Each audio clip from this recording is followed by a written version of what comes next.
come here to chew bubble gum and kick ass.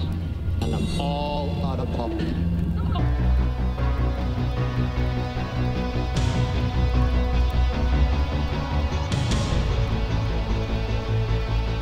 Wow, what a show.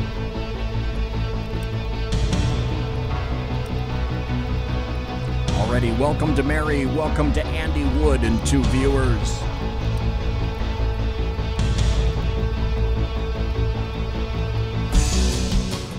Ladies and gentlemen, boys and girls, children of all ages, welcome to the Bloviating Zeppelins Berserk Bobcat Saloon Radio Show, live and direct from the SHR Media Network studios. You got a belly up to the bar, we've kept your seat, and it's great to see you back. Snowball is going to be your bartender tonight. He pours with the best of them, and the lava lamp is in fact lighted right behind me over here. You can listen and chat at shrmedia.com, or you can watch on the SHR Media YouTube channel, and the SHR Media Facebook page, or the SHR Media group on Periscope. Live tonight in just a minute or so. After I finish this, we're going to be talking to the entire creator of the hashtag Walk Away movement, Brandon Straka. But in the meantime, I got to tell you this, we don't water our drinks. Just like we don't water our conversation, politics, religion, crime, culture, economics, race, sex, science, law. We talk about it all here at the saloon. Nothing is sacred. The speech is free, but the booze is not. All that we ask is that you flush the toilet, jiggle the handle, and don't forget to tip your waitress. And after Brandon Straka, well, would you suspect that I might have some more buttery political goodness? Well, I think you'd be correct. So, we're going to crank this bad boy up. We're going to crank this bad boy down. Oh, hey, welcome to Dave in chat. Welcome to Whiskey Dale in chat. Welcome to Mike in chat. And I said, Mary Brockman, Andy Wood, and 2 viewers.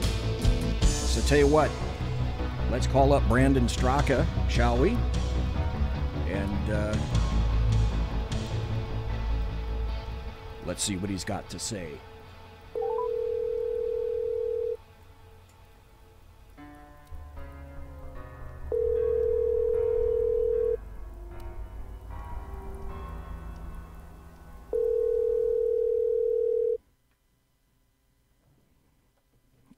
Oh, and right-wing aviator. Hey, what's up? You've reached Brandon. Leave me a message. Well, this doesn't bode well. Brandon Straka, this is BZ, and I was calling you to see if you're going to be available to be interviewed tonight. So tell you what, let's see, it's 11:04 your time. So let me call you back in about a minute or two and see if you're around. Thank you. Bye. Okay, here's what we're going to do. Because obviously I've got a ton of stuff that I brought. And any good soul worth half of their radio props always come with more stuff than they could possibly imagine. So if you think that for some wacky, crazy reason I don't have enough material for tonight, I think you'd be wrong. Oh, right-wing aviator, good to see you too. And also, just like anybody in radio knows, you have to be prepared just in case something happens on the other end of the phone. Brandon Straka is a very, let's say, busy guy these days. So somebody could be trying to call him at the exact same time that I'm trying to call. And the other thing I found out is one time I got a little upset at Alan Thomas. If you remember, he's my paranormal guy, and he didn't show up. And I called him, tried to get in touch with him, and I was disappointed. I was ready to talk to Alan. And as I found out a week later, there was a really good reason for Alan not being able to speak to me, and that's because he was in the hospital. He had just had a heart attack. So before anybody goes 210 over 190 about this, I'll tell you what, let's call again, because he could be busy. He could be on the phone. Hello? Hey, is this Brandon? Hello? Is this Brandon? Hello? Brandon, do you hear me, sir? Brandon, do you hear me? Hello? Brandon Straka, do you hear me, sir? Brandon? There's nothing there. Hello? Brandon Straka, can you hear me? Oh, this doesn't bode well either. Okay, he hung up. Let me try. Uno mas. Okay. I don't give up, okay? There's going to be a third time. I don't give up. Hello? Brandon Straka, can you hear me, sir? How are you? I am great. I'm glad I called back because technology, never let technology get you down, is what I've always said. I'm so sorry. Are we so good? That we are fine, sir. We are fine, and I must tell you that you are on the air right now, and we are... Oh. Was I swearing? No, listen. Okay, Brandon, let me back up a little bit. Right before I answered. That's okay. Hey, you know what? This is not an FCC-rated show, and if an F or an S word comes out, I have to be honest, no one cares. Okay. I'm so discombobulated. I'm here for you now. I'm focused. I'm ready to go. Thank you ever so kindly, because what I told everybody is that, listen, that phone number, you probably get 30,000 calls an hour. And the reason it went over to voicemail is I'm sure somebody was calling you, you're trying to call out. You're one busy guy, but there's a really good reason that you're a very busy guy. So, folks, I got to tell you, tonight we have the distinct honor and pleasure of speaking directly to the creator of the entire Walk Away movement. This is Brandon Straka. And first of all, sir, I got to tell you, I want to thank you for staying up so late to speak to me and all the other listeners tonight, because it's a little after 11 p.m. where you are right now. So thank you very kindly to begin with, just for that. So, well, you're welcome. You know what? I'm actually kind of a night owl. So this is sort of early for me. Okay. Hey, I often don't get to sleep until 2 or 3 in the morning. This is great. Just like me. Better yet. This is like I just had lunch a few minutes ago. Okay. Well, I'll tell you what. We'll talk in a bit about the actual creation of the movement. But first, I want to tell people what's coming up later this month. Something very, very important that you've been promoting, and something that I believe is going to have a very serious impact in D.C. And Brandon Straka, your walkaway, your hashtag walkaway march on D.C. is going to be taking place on October 26th through the 28th. That's Friday through Sunday over the weekend, with the tagline that it's time for the silent majority to become unsilent. So what do you hope, sir, that this march is going to do? Well, there's a number of things that I hope that the march is going to do, but one of the main things is that the march is actually going to be telecast. And, of course, we're going to have a production team that's going to be showing it on the big screens. But what I want more than anything is, well, primarily I want people to show up. But for anyone who's not able to make it, or maybe they don't quite understand what it is that we're doing, what I want is for minorities in particular in America who are at home watching this on their computers or their phones or their televisions, I want them to see mass representations of people like themselves who have walked away from the Democratic Party. Because I think, as we all know, the Democratic Party has done an amazingly effective job at marketing themselves towards the African American community, the LGBT community, the Hispanic community, the Jewish community. And so I think that people who are members of these demographics and members of these groups don't feel comfortable breaking free from the herd and thinking for themselves and deciding that they're going to vote the way that they want to vote. I want them to see massive representations of themselves in Washington, D.C., and ask themselves, what's going on here? Something's happening, and maybe I should be a part of it too. You know, forgive my rudeness, but I got to ask you, where can people, if people are interested and they hear this in podcast or listening live, where can people sign up for the march? Where can they find more information? And say, where can they find you on social media? So the quickest answer to that is probably if they go to walkawaymarch.com. That's walkawaymarch.com. And if you scroll around on the site just down a little bit, you'll see a link to Eventbrite. And if you click on that, you'll get to Eventbrite, and then we have everything broken down but the entire weekend. If people want to attend the dinner, which is on Friday night, if they want to attend the march and rally on Saturday, if they want to attend the brunch on Sunday, you can do any of these events individually. Everything's kind of a la carte, or you can do the entire weekend. But you can kind of pick and choose what you'd like to do. And it's going to be amazing. You know, our brunch is at Trump International Hotel. Dinesh D'Souza is going to be... Perfect. Yeah. Perfect. Yeah, Dinesh D'Souza will be speaking at the brunch. Our dinner is going to be amazing. Our speakers will be there. We'll have Stacey Dash, Buzz Patterson, Joy Vila. I'll be there. I mean, a number of amazing personalities.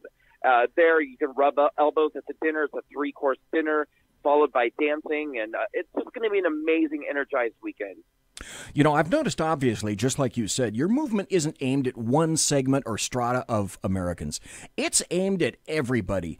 But it's mostly the people who feel like abandoned by the Democrats, people who feel that they're played, people that feel that they're betrayed, people who want to stand up for themselves, and they want to say, just like you said, I'm nobody's monolithic voting bloc anymore. Right.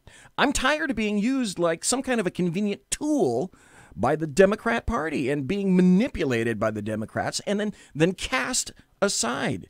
And as you indicate in many of your videos, you're tired of listening to the Democrat Party lies. I'm sorry, go ahead. It's an amazing hashtag and a movement. Let me back up a little bit. Just a hashtag on Twitter. You started it. You're the person responsible.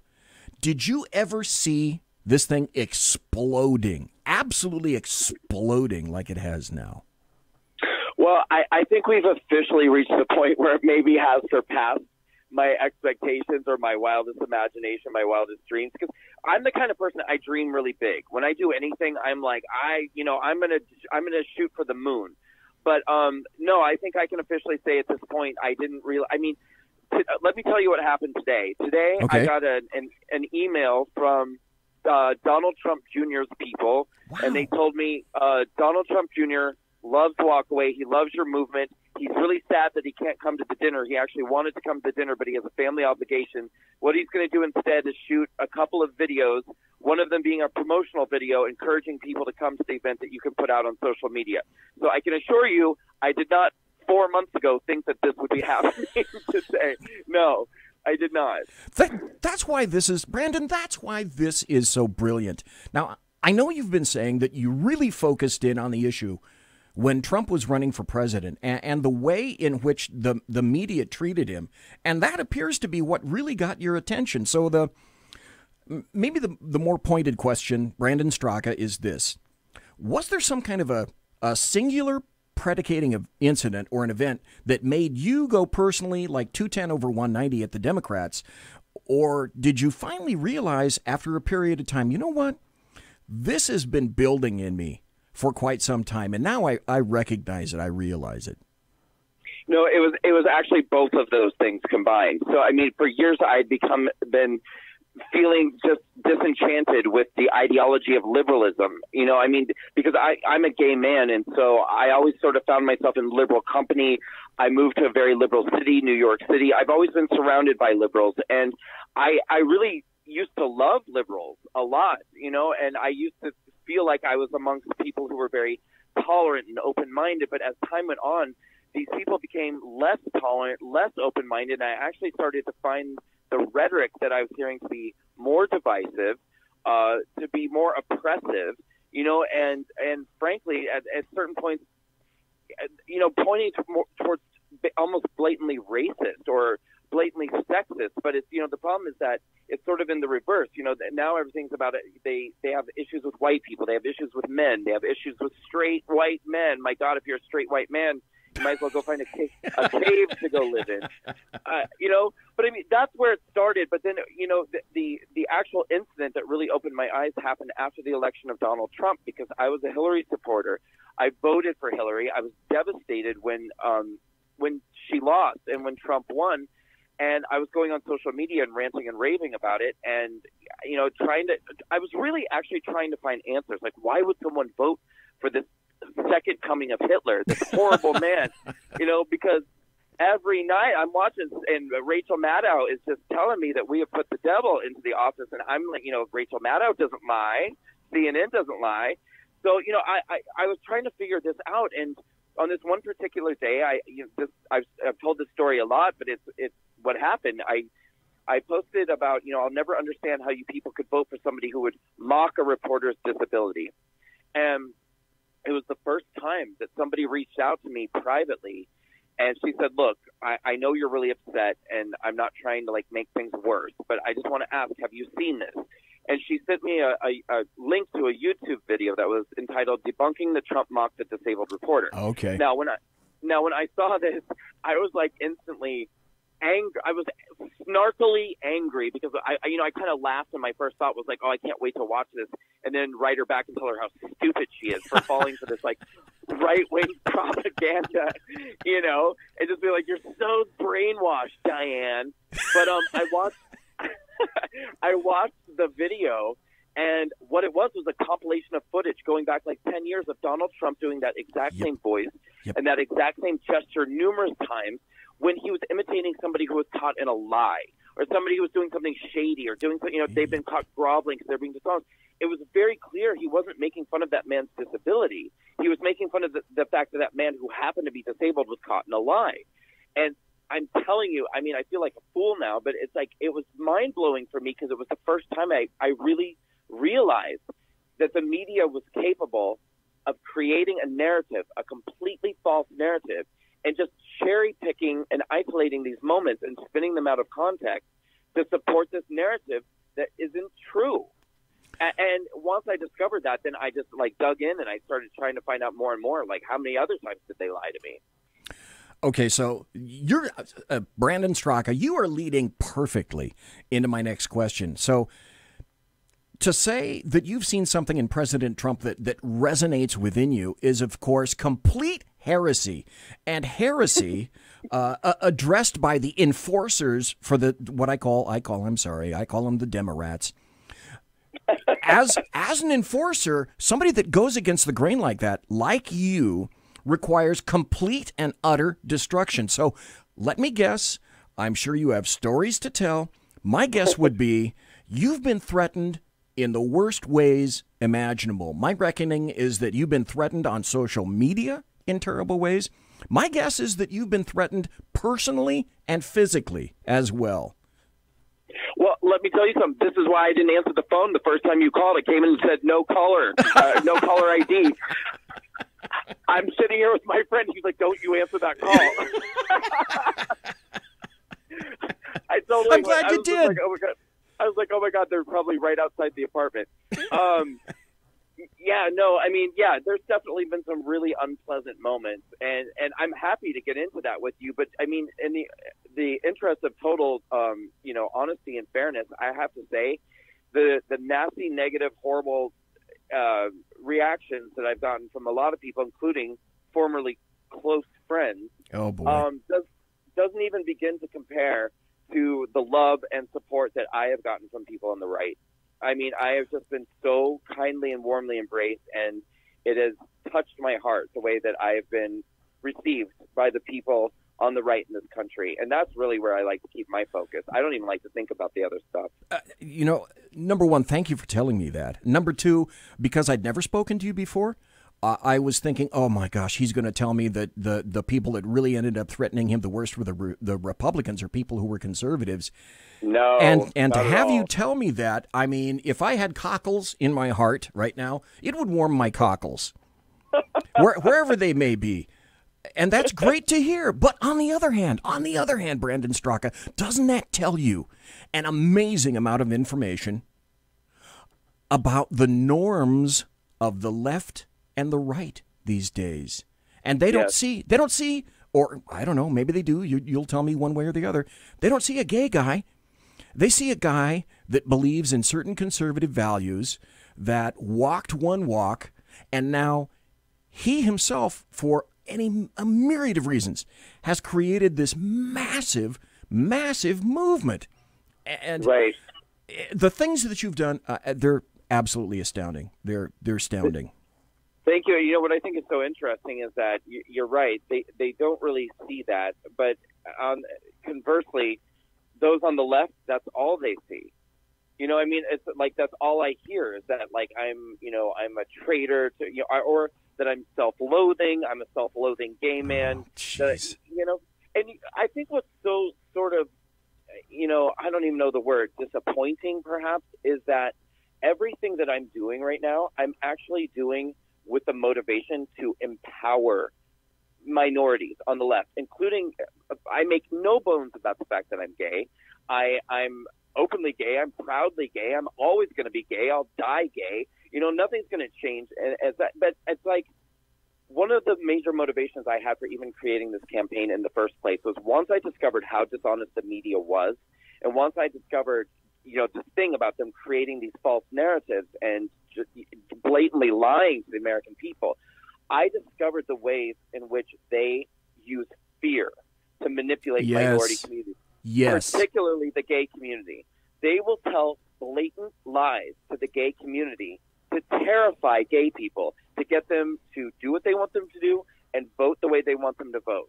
And that was one of the major motivating factors of me creating that campaign, is because I wanted gay people to be able to see this, and I wanted them to be able to break free so that they could think independently. So when I hear these people saying, well, I'm a self-loathing gay man, or I'm some sort of traitor, I'm like, oh, no. I'm actually your best friend, because I'm trying to show you that there's something much, much better for you than what you're being told on the left.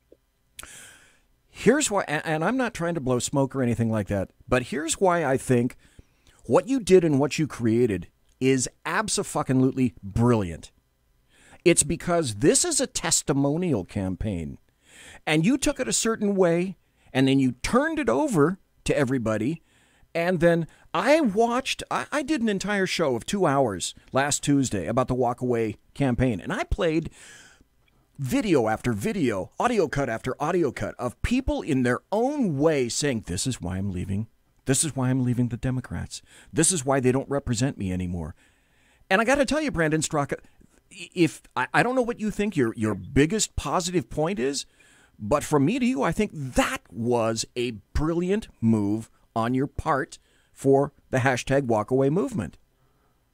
Thank you so much. I mean, I can agree with you insofar as I don't want to be immodest and say, yes, it was brilliant. But I will say that every time I watch a walkaway video, it touches my heart. Yes. I mean, I've literally never seen one that wasn't good. Yes. And yes. And it's fun. And it's funny because sometimes you, like, you know, we all have that, like, first impression thing as human beings. And, like, sometimes I'll turn one on and I'll look and I'll be like, ooh, this person, this might be a little scary. But, like, and then it's like by the end of it, I'm like, I'm literally in love with this person. I'm like, that's another, I think, amazing thing about it. It's not just the stories, but it really sort of reinforces that you can't always judge a book by its cover. Because it's right? I mean, it's like sometimes I'll see this, and it'll be like some, like, burly guy covered in tattoos. He's got, like, some tattoos on his face. He's got tattoos on his tongue, you know, and I'm like, oh, my God, this person's going to be a lunatic. I'm literally just like, oh, my God, we're going to have to delete this video. And then you hear this, like, beautiful, soft-hearted story about these. You hear this person's vulnerability and their pain and whatever, and you're just like, this is incredible. Like, not only did I hear an incredible walkaway story, but I just learned, like, that I should not have judged that person or made an assumption about that person. Well, you know, I know you're attempting to be humble, but whatever it was that you saw in that, I can't even necessarily call it a tactic per se, but whatever it was that was in you that recognized that, you know what, I'm going to speak only so far, and then I'm going to let everybody else tell their story. They've got a story to tell, and I'm just one person, but all these other stories that could have come out, it's like a floodgate. Brandon Straka, you took the floodgate down, and you made it okay for people to say, yeah, you know what, I'm not doing this anymore. I really am not. I have a lot of people that are coming out and saying that, no, the expectations, those days are done. So you believe that the media has a very big role in the walkaway movement. And what do you think that role has been, Brandon Straka? Well, I mean, for starters, they provided for me the catalyst to even, you know, change myself, and then this motivation to do this campaign because, like I said, I do, you know, I think it's because I am gay and because I grew up gay, and I grew up in a time and place in a very small town in Nebraska, you know, in the 80s and the 90s, where homophobia was really running rampant. Like, I do not like bullying. I do not like people mistreating people or taking advantage of people or scaring people. I don't like it. And so when I saw that, my God, you know, the media, that's who we're supposed to be able to trust. Right. You know, this is who we're supposed to be able to say, at the end of a day of going through life and going through this world, I want to come home. I want to see what's really going on. I want to be able to, but they're not telling us what's really going on. They're literally just manipulating emotions. And at this point, it's blatantly boring. I mean, I turned on CNN today. I don't know what the hell I was thinking, but I did. I turned it on, and or is it? Which one is Anderson Cooper on? CNN. Yeah, CNN. Yeah, CNN. I didn't even turn it on. I was in the waiting room. I didn't interview tonight. I was on in the waiting room. That's what happened. And Anderson Cooper, they said coming up next, Anderson Cooper 360, whatever. And I literally said to myself, I wonder how long it will take before he mentions the president's name. And he came on and he said, tonight, the president of the United States. I was like, my God. and it was, and it was just this whole opening monologue about how he's a monster because he said right now is a scary time for men. And, Anderson Cooper reiterated the whole narrative right now that we must believe women. Every woman's a victim, victim, victim, victim. Women don't lie, and that the president is a monster and a misogynist and a bigot for suggesting that this is a scary time for men. I mean, they're doing a lot of my work for me, especially with the Kavanaugh trial. Oh yeah. My God! I mean, they weren't walking away; they were running away. As Diamond himself would say, they running like hell from the Democratic Party. So they're doing me a big favor. I want to get back to that, but I wanted tonight I wanted to figure out, okay, you've been asked the same question in different ways 20,000 times, but I wanted to find out, if, I don't know if anybody has asked you this before, but I'd like to. If Hillary Clinton had been elected president instead of Trump, do you think that you still would have been motivated to create the walk-away movement, or do you think maybe it would just have been more of a matter of time? You know what's weird? I don't know if anyone's ever asked me this question before, and I started feeling really emotional as you were asking me. Like, I almost kind of choked up for a second because I don't know that I've ever thought about this. Like, if Hillary Clinton had been elected, absolutely not. I absolutely would not have walkaway campaign. None of this would be happening. Okay. But I think even worse is I would still be going along with all of this. Like, if she had been elected, I never would have realized the media lies.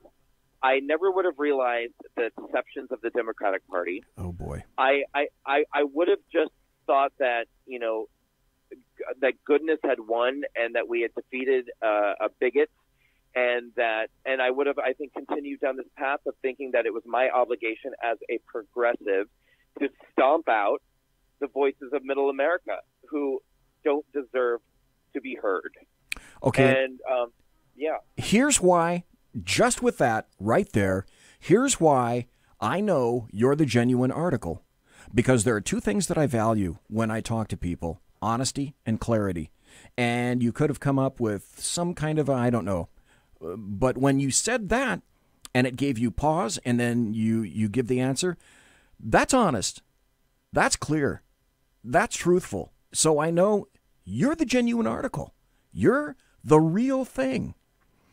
So, thank you. It was the guy with the dead orange cat on his head, President Donald Trump, who was the primary instigator for any number of revelations. I mean, would we have found out who the Democrats really are? Would we have found out about what I call the American media maggots? Would we have found out how corrupt and biased and political the FBI, the DOJ, the alphabet agencies, and the Department of State really is? And you know what? We may not have. We may not have. We most certainly wouldn't have. I mean, I'm going to go ahead and just say that with certainty. I don't think there's any chance that we would have found that out.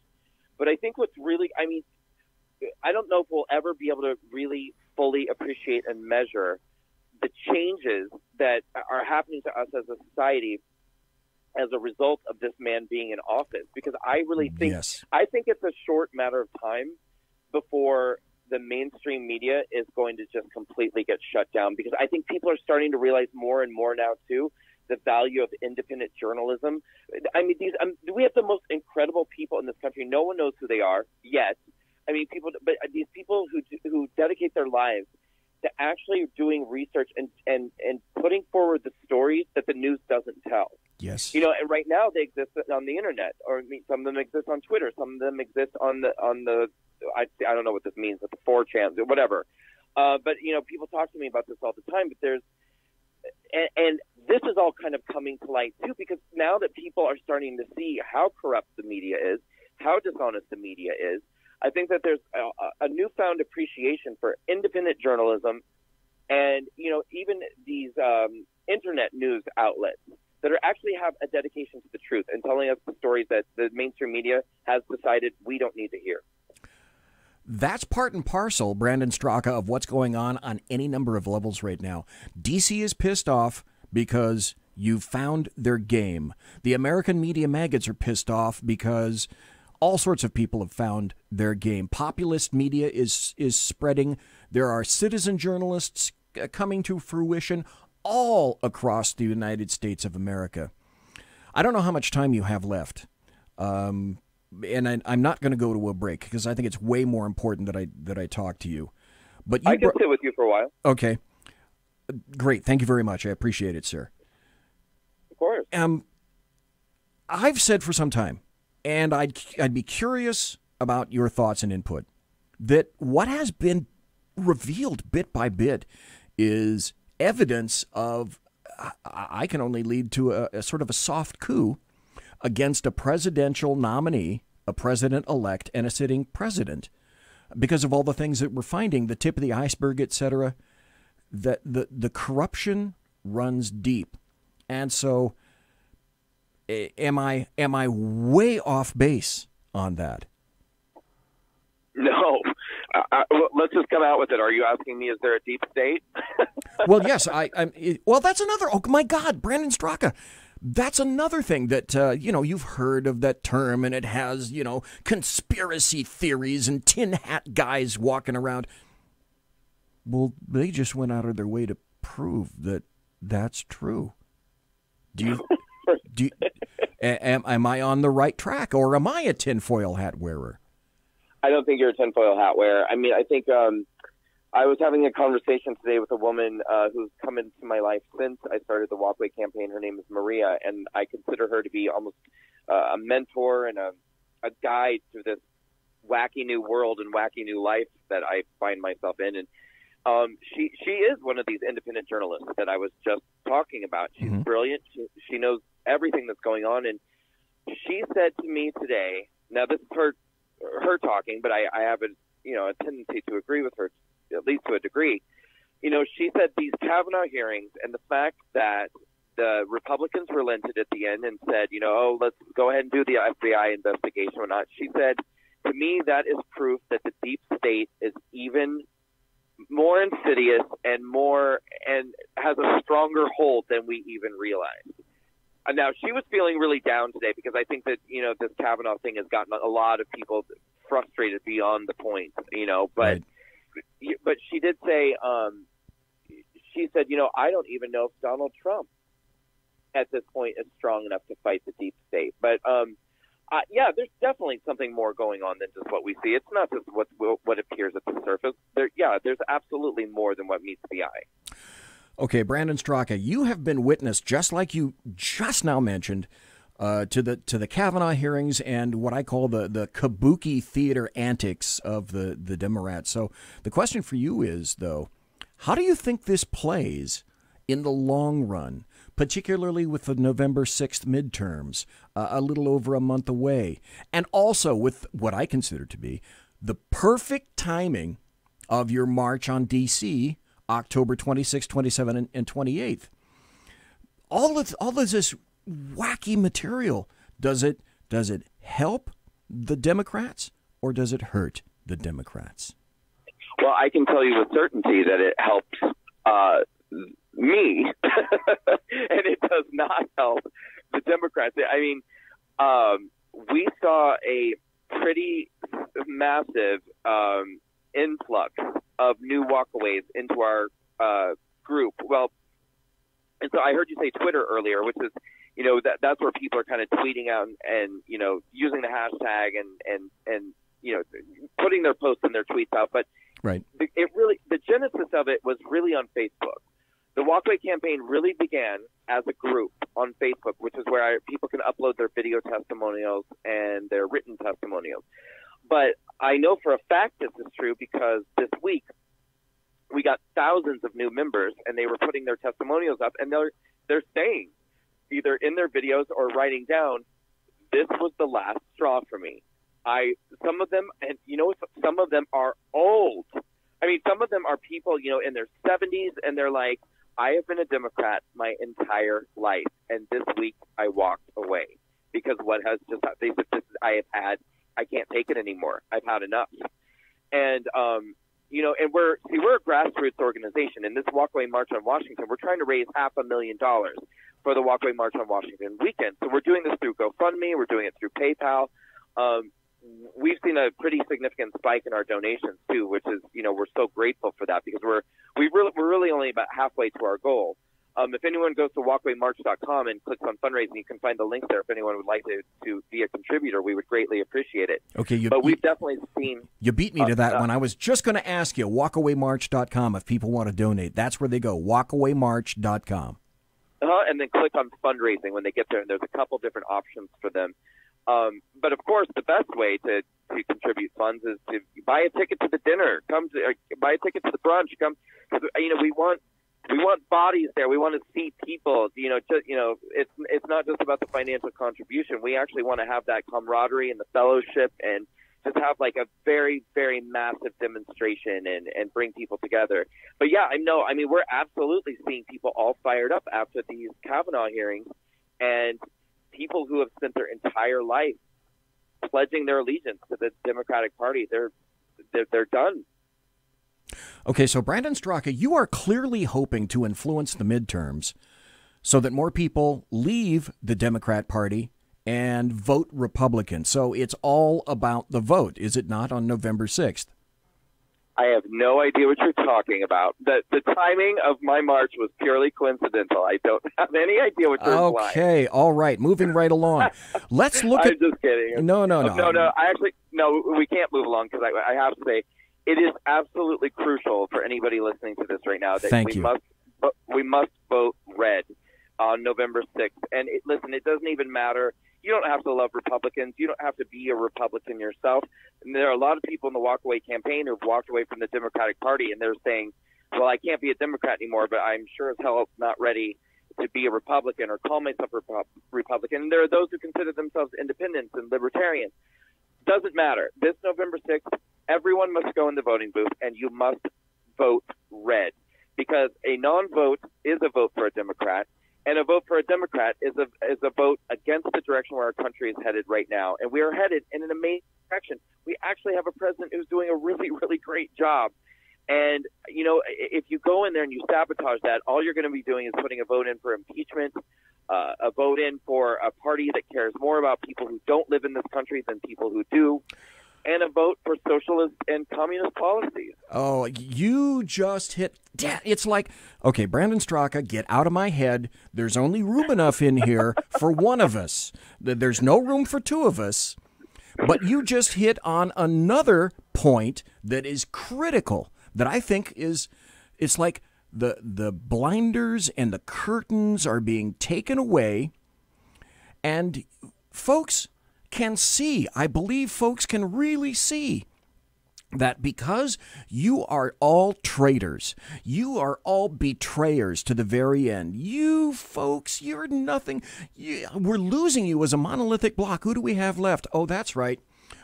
People who don't belong in this country. And so that's why we're going to kick everyone to the curb, people who have spent and invested in their lives here. And the rest of you guys can go to hell. And we're going to embrace this new wave of people that we're sure they're going to vote Democrat in perpetuity.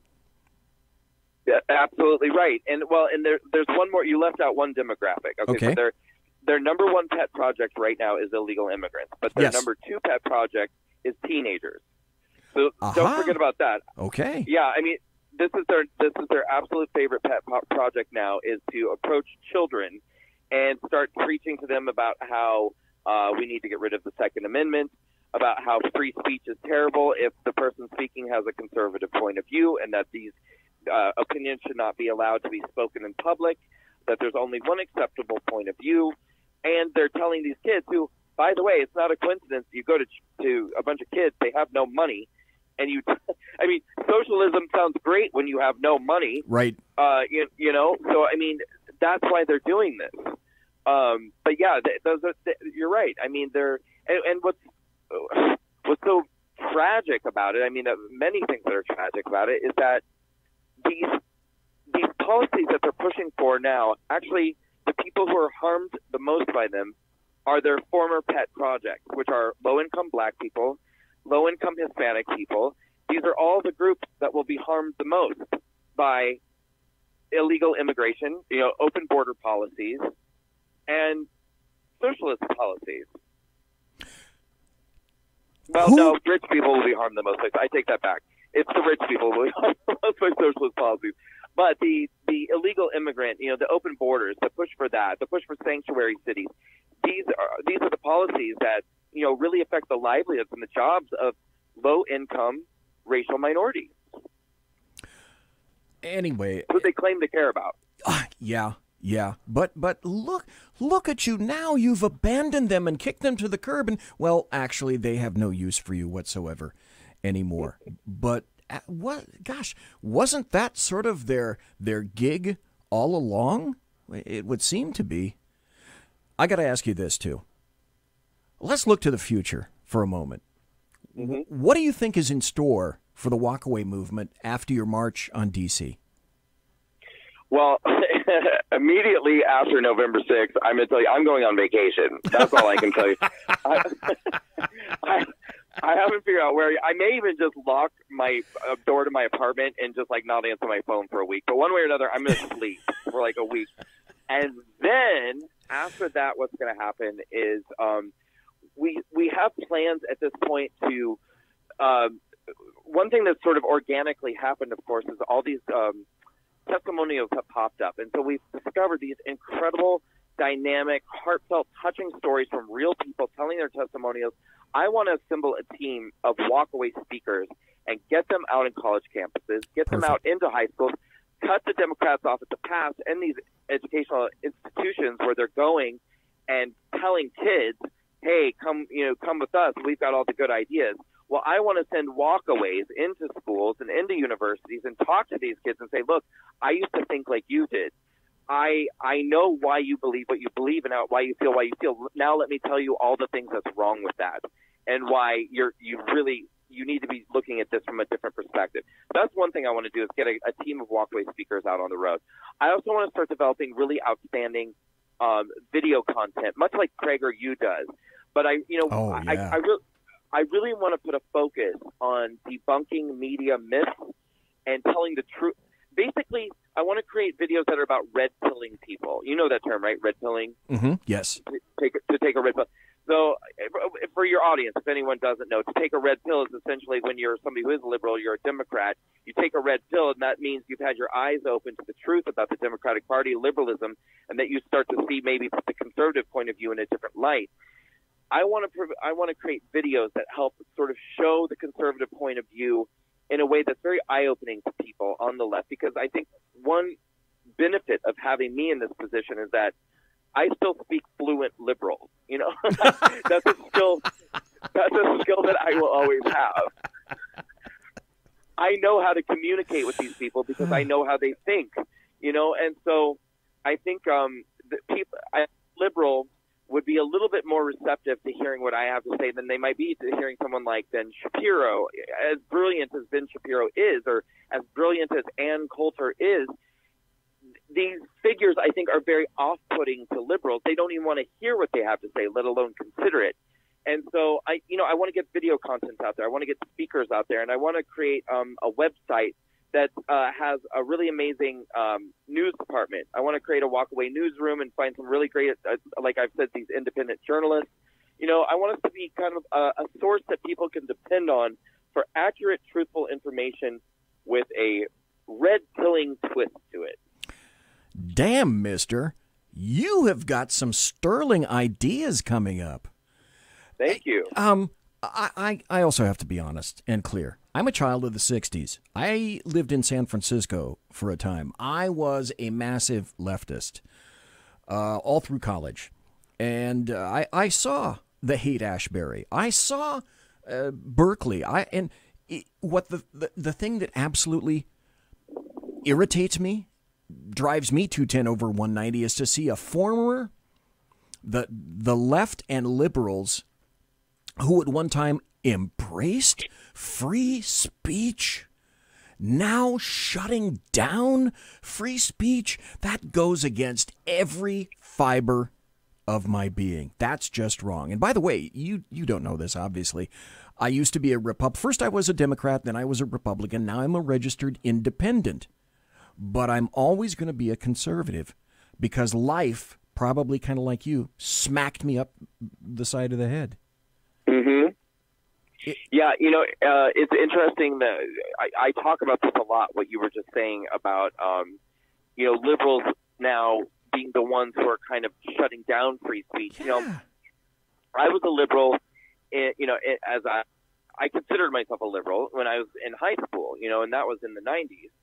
And, I remember being a liberal, and we were the ones, fighting for, no censorship in music and lyrics, and, we want to listen to what we want to listen to, and we want to watch what we want to watch. We want to see it all. We want to take it all in, and it was always sort of I remember it always being the boring old conservatives that were trying to keep us from seeing what we wanted to see and hearing what we wanted to hear. But, in that way, yes, it's annoying and it's weird and it's kind of crazy that this has happened. But I was having this conversation last day or two ago with someone I was interviewing with, that as irritating as liberals have become and awful as they've become, and they have, in this way, it's sort of forced us on the right. It's kind of created this cool counterculture, I think, where it's suddenly conservatives are now the super cool ones because we're the ones fighting for free speech. We're the ones who are we're the ones that just wanting to approach a college campus and say something. The cops have to be called and windows are being broken and people they're starting fires and stuff. It's yeah, we're kind of the badasses now, and you guys are just a bunch of screaming lunatics with vaginas on your heads. I swear to God, Brandon Straka, I could never in my wildest fevered dreams have imagined the country going this way, where up is down, left is right. Things are completely upside down. People that were true liberals, because a true liberal will conduct a discussion. And a leftist these days wants nothing to do with anything that goes against, in what galaxy does this make sense at all? It doesn't make it here. So can we right the flooding ship of the United States of America, Brandon Straka? Yeah, we can, but this midterm election is crucial to that being a possibility, because if there should be a blue wave, and I'm actually not going to make a prediction one way or another on that, because I don't like to give people who I believe are going to be on the winning side the impression that they don't need to get out and vote, that it's not important. Yes. Exactly. And also, I think you'll find the other reason funny. I got burned in 2016 as a big Hillary supporter when the media kept telling me that he had a 3% chance of winning and she was going to win this by a landslide. So I did vote, but I was one of those, I was like, yeah, I don't even really need to show up because she's, and I learned a hard, cold lesson about how wrong you can be when you assume how an election is going to turn out. So it's important. You have to get out and vote. And but should the Democrats have a blue wave in November, I think we'll start steering so horribly off course. I don't know if we'll ever be able to pull it back. I mean, I can't imagine what it would take to pull it back. If the Republicans have our red tsunami, then this is all we are absolutely on the right track to shutting all of this down, because I don't think the media is ever going to get it. And I think they're going to become worse and worse and worse until they literally just implode and kill them. They do themselves in. But in the process of getting worse and worse and worse, they're going to force more and more people to be red-pilled, open their eyes, and walk away. And, you know, I always say, in the end, by the time the Great Walkaway is complete, the only people who are going to remain on the left are going to be all the non-binary people and all of the Ivy League lawyers.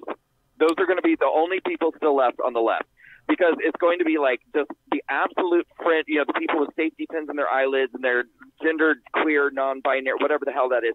And then all the people who are just so indoctrinated, which are like the Ivy League leftists. They're going to be the very, very last people on the left. Okay, so I have to ask you a question, Brandon Straka. Before you got my phone call, apparently you were channeling the bloviating Zeppelin myself completely, because that's exactly what I've been saying is this is not the time to be complacent. This is not the time to listen to polls. No. This is not the time to let anybody influence you in any way except the way you want to go. And the way you need to go is go November 6th, assume nothing, get out and vote.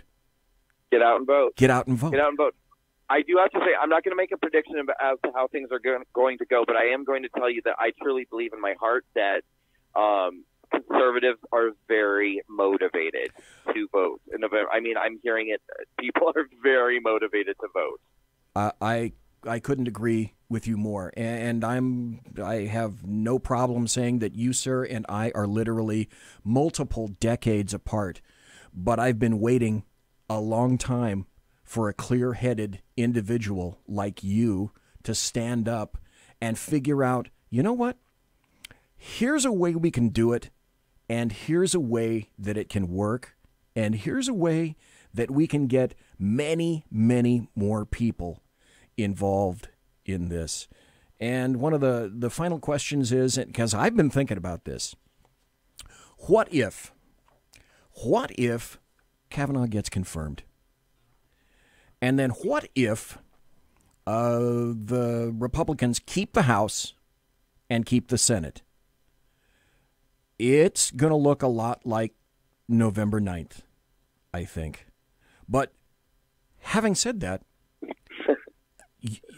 if there's one thing that I've gotten out of this discussion tonight with you, Brandon Straka, is that, and again, I'm not saying this to be conciliatory or anything like that, you've had and you have the right idea at the right time. Because if there's one thing that life has told me, timing is everything.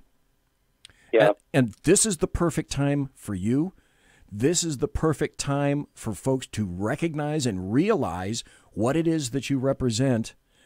And I have to say, I want to thank you ever so kindly for taking the time to talk to me tonight.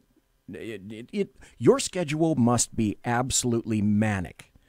And I appreciate the time that you took to talk to us. I mean, it's an hour. You've taken an hour to talk to me tonight. And I doubly appreciate the fact that you've stayed up so damn late to do it. So again, a great movement. I'm sorry, go ahead, sir. Oh, I was going to say you're very welcome, and I was going to tell you I've actually really enjoyed talking with you. I have, at this point, this is not a joke. In the last few months, I have accumulated well over 300 interviews that I have done since I started the Walkway campaign. And this has actually been one of my very favorites. I actually really, really enjoyed talking to you. I want to ask, where are you located and where's your audience? Oh, my God, if I tell you.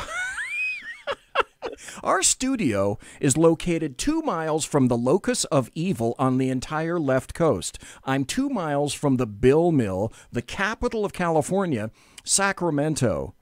I'm in Sacramento, California, leftist central. When I get through with this interview tonight, here's what's going to happen, Brandon Straka. I'm going to continue on for the next hour of my show. I'm going to get up, walk outside, and as soon as I get outside, the first thing that I'm going to smell is like sulfur and brimstone. And it'll be coming from the Bill Mill downtown, wafting all over Sacramento. So that's where I am. I'm on the far left coast. Wow. Do you have listeners in New York? It's funny you should mention that because almost everybody that I talk to on the show is from the East Coast. And the 3-hour time zone difference is, boy, that's kind of confounding to get a lot of people that want to talk this late at night. But the answer is yes, I do. Well, then, okay, I'd like to beg your indulgence, and if you'll allow me to say something really quickly. I'm taking this interview right now, sitting here with a good friend of mine. He himself is a gay man who also walked away from the Democratic Party, and at the exact same time that I decided to create the Walkway campaign, he decided to stand up too and take a stand and do something, and he's running for New York State Senate. And I just would like to tell your listeners to please vote for Pete Holmberg for State Senate on November 6th in District 28, east side of Manhattan. Okay. All right. Now, folks, can you spell his name, Pete, and then spell his last name? HOLMBERG. And his website is holmbergfornewyork.com. Holmbergfornewyork.com. He's awesome. He's exactly what the city of New York needs, or the state of New York needs. And he's a really, really great guy. So I hope that your listeners in the New York area will get out and vote for Pete Holmberg on November 6th for State Senate District 28. District 28. Folks, Pete Holmberg. And you heard the website, and you heard it here first. So, Pete, he's over there. Pete, go get him, mister. If you're a walk-away dude, you go get him. Thank you very much. I listen. Anybody, Pete, you got to do it. You got to. Yeah. There cannot be another Alexandria Ocasio-Cortez. That's leftists want to talk about sustainability, socialism, that kind of worldview. That's not sustainable. She's entertaining, though. Come on, I love watching. Anytime I turn on my TV and she's on, I stop everything I'm doing and I turn up the volume. Oh, you got that right. Yeah, it's like for conservatives, that's like our version of Saturday Night Live. We get to just watch and just laugh. Yeah, if there has to be something redeeming about her in some fashion. So hey, if you're entertaining, okay, all right, I get that. Okay, yeah. Finally, one more time for everybody, because some people get in the beginning of interviews, in the middle, or sometimes the end. Folks, I've been talking to Brandon Straka, and I want you to tell people where you can be found on social media, where you can be found for your site, for March on DC, anything and everything that you want to let people know where they can go and find out more information about you, sir. Thank you so much. So, very easy. My social media handle is the same on pretty much all platforms, and that's at US Minority. That's at US Minority. That's on Twitter, on Facebook, on Instagram, and I have my own YouTube channel. I do my own show on Monday nights at 10 p.m. Eastern. It's really great. I have the best guests. I'm sorry. In the last month, I've interviewed Roseanne, Antonio Sabato Jr., Dinesh D'Souza. I had Buzz Patterson last night. And so they can find that at youtube.com/US Minority. And in terms of the Walkway March on Washington, guys, this is going to be a historic event that you're not going to want to miss. So that is October 26th through the 28th weekend. On Friday night, we're doing a gala dinner at Trump International Hotel. On Saturday, the 27th, the march and rally in the National Mall in Washington, D.C. And on the 28th of October, we're doing our closing brunch also at Trump International Hotel. You can find out anything you need to know and make reservations on walkawaymarch.com. That's walkawaymarch.com. And I really, really implore anybody who's so able to click fundraising and consider making a donation I have to use the word contribution. Make a contribution towards this grassroots movement, because we're trying to raise all of this money on our own by ourselves. We're doing a really great job, but we could use everybody's help. So if you're able to make a contribution, that's walkawaymarch.com. Please click fundraising, and we'd love to see you at the Walkway March on Washington. Okay, folks, we've been talking to Brandon Straka, and before I go away, I got to tell you this. This is for Pete.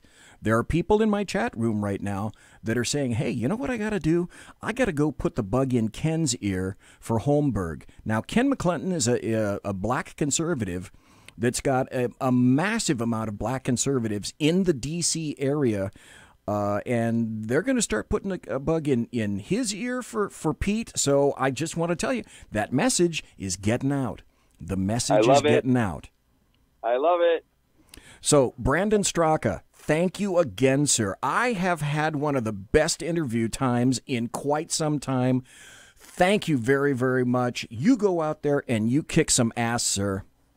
Thank you so much. I feel the same way. Anytime you'd like to talk again, reach out to me. I'd be happy to come back. Thank you very, very much. You take care. You be safe. Good night. And I know you're not going to bed yet.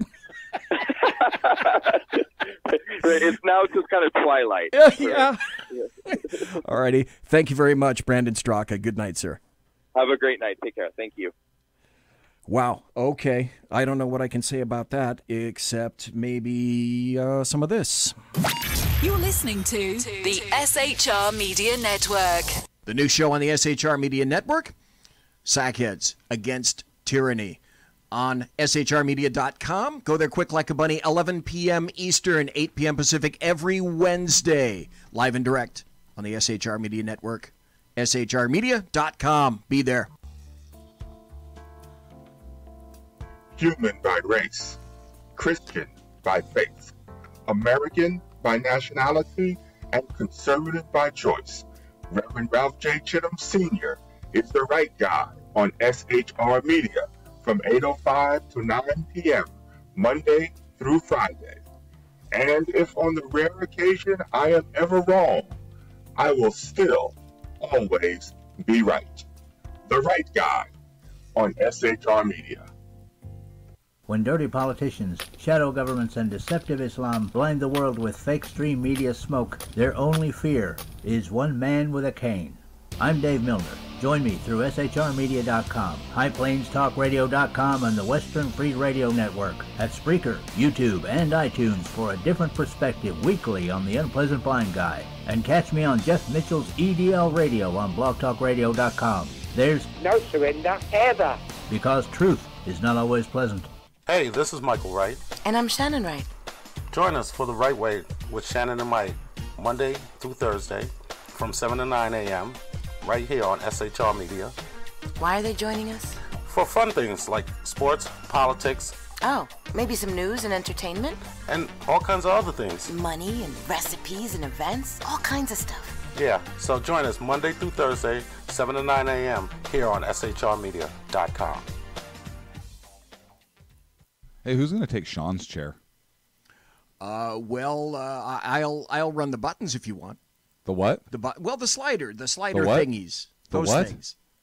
We have those? Yeah, right over there. Where? It's on the board. That damn technology. Fucking technology. I know. What are we going to call it? Call what? The show. What? The show. What show? The new show, Wednesdays. Every Wednesday on shrmedia.com. 11 p.m. Eastern, 8 p.m. Pacific. Sackheads. Against tyranny. There you go. Against tyranny. I like that. Let's do it. You guys are porked. Hello. I'm Tim Hart. I'm the guy BZ hires, due to his shameless contract with the SHR Media Network, to voice his promos. He'd like me to tell you that the Bloviating Zeppelin's Berserk Bobcat Saloon radio show can be found on SHR Media Network, Spreaker, and YouTube every Tuesday and Thursday night at 11 p.m. Eastern and 8 p.m. Pacific, featuring right thinking from a left brain and doing the job the American media maggots won't. You'll find that the speech is free, but the drinks are not.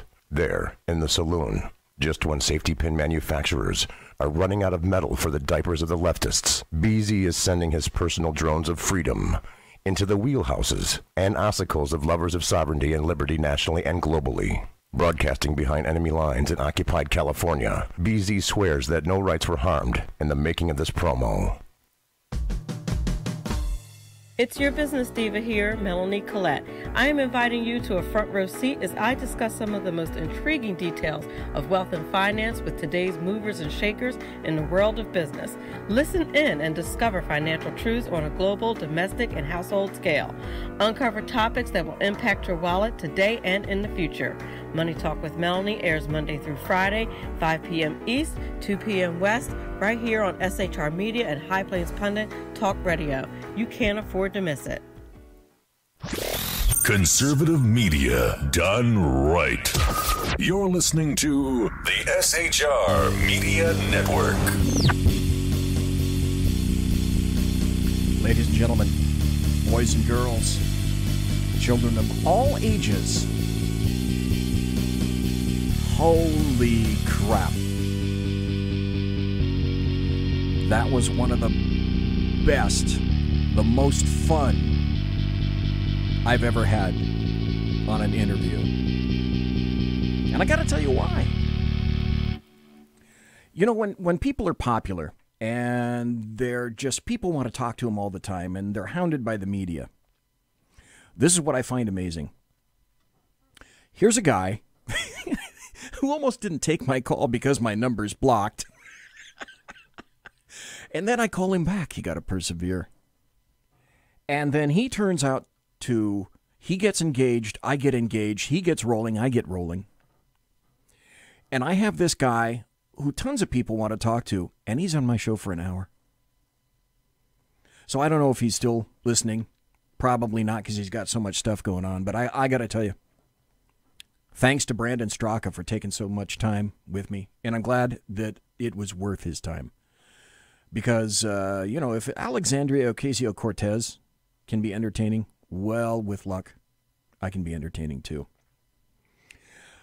I wanted to get into, so thanks again to Brandon Straka. Folks, if you're anywhere near the D.C. area, his Walk Away March on D.C., wow, that sounds like that will be a rather staggering event. Sign up, be there. Go to his GoFundMe page. I may throw a couple of bucks at the young man myself, just on account of because his timing is perfect. If nothing else, his timing is perfect. Okay, well, I've got a choice. I was going to go immediately over to Happy Stories. Well, let me back up a little bit. I have to talk to you about Brandon Straka because we had, you know, when you set up an interview, you try to get all the details into place. Who's going to call whom? My number, your number, his number. How long do you want? He didn't really say how long he was interested in talking. So I had to have enough material so that if he says, and entirely possible, he says, look, I got 5 minutes. That's all I can give you because I got to do this other interview. I'm ready for that. I'm ready for 5 minutes, 10 minutes, whatever. I got material. You've seen material. I got material. And he gave me a full hour. And I had no idea how long he was going to go. So back to now, I could either do Happy Stories or I can go and do the Kurt Schlichter article that people have been wanting to see from him for quite some time. Because right after this, I am going to go into Happy Stories and Good Times. And then we're going to talk about a little bit of Kavanaugh's future. So I think what I'm going to do is we're going to go into the Kurt Schlichter article, because I've been wanting to read this bad boy for a long time. It just came out today. Or excuse me, yesterday. It came out yesterday because Schlichter's articles come out Monday and Wednesdays, twice a week on townhall.com. And over the weekend, Matthew Betley, which is a great thriller author that I've interviewed twice here, he and Kurt Schlichter are like, they're like compadres. So Matt Betley has been promoting this article by Kurt Schlichter, which, oddly enough, might have a little bit to do with Jeff Flake. And I kind of suspected that over the weekend, Kurt Schlichter got a little bit fired up. Okay. Here's the Kurt Schlichter article. And the headline is, Mary Brockman says Kurt has too foul a mouth. Well, there aren't going to be any bad words in this article. I can tell you that right now, Mary Brockman. The headline is, we are finally getting rid of the treacherous sissies who used to control the GOP. That simpering Jeff Flake, he's the kind of guy who voted for Evan McMullin and still doesn't regret it. It's sad to see what was allegedly a man be utterly emasculated in public and then proceed to dance to please his new masters. He ought to be, and henceforth shall be known as Jeff, since he's essentially Jeb, but without the pedigree, or here's the scary part, the spine. Yeah, Jeff, you'll get your one-shot 60 minutes tongue bath, and there's probably a 3 a.m. Sunday MSNBC program in it for you, wedged between reruns of Lock Up. A hosting gig for a crappy show on a doofus network, is today's equivalent of 30 pieces of silver. Flake does not care about you normals, especially you normals from the Grand Canyon state, who are now regretting your decision to send McCain's superlight to the Senate. At least John McCain, for all his faults, flew fighters and took no guff. Jeff takes a little guff from some shrieking leftist in an elevator, and he's suddenly primed for his Democrat buddies to talk him into helping carry some of the wood for the Brett Kavanaugh witch burning. The Democrat buddies part is key. See, they're his real constituency. Like Alfredo Cons, he chose trying to please his elite pals over keeping his promise to serve normals like you.